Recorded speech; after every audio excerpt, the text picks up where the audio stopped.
अब ये चल्लू जो है ना, इसको कुछ लोग ऐसे मुंह पे आके मारते हैं। ये गलत तरीका है।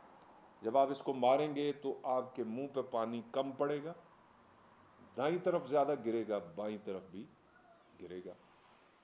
बेहतरीन इसका तरीका ये है कि आप अपने, फिर इसके अलावा आप अपने और उंगलियों का खिलाल करें। ठीक है, ऐसे पाँव की उंगलियां हैं तो उनके अंदर भी खिलाल करें। और जिस शख्स की दाढ़ी घनी है, घनी का मतलब यह है कि आप ऐसे, यानी बाल एक दूसरे के अंदर फंस जाते हैं, इसको घना कहते हैं। तो इसमें ज़रूरी है खिलाल, यूँ। ठीक है, लिहाजा दाढ़ी का और उंगलियों का खिलाल कर लेना चाहिए। और अगर आप समझते हैं कि आपका पानी दाढ़ी की जड़ों तक नहीं पहुंचा, पानी का पहुंचाना क्या होगा? फ़र्ज।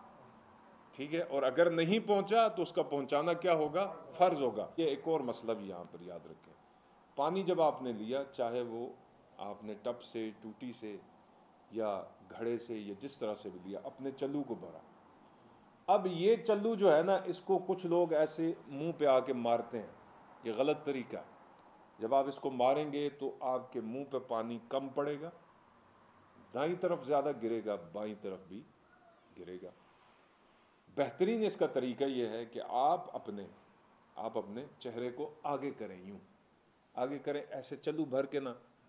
जैसे ही आपने अपने चेहरे को इस शेप में रखा ना, ऐसे, तो अब आपने पानी यहाँ जैसे गिराया, वो पानी खुद ब खुद जो है ना आपकी हर हिस्से तक पहुँचेगा।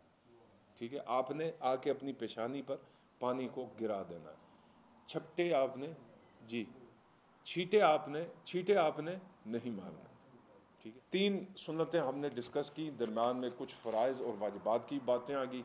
इंशाअल्लाह नेक्स्ट दर्स में इसको कंप्लीट करेंगे सुन्नतों।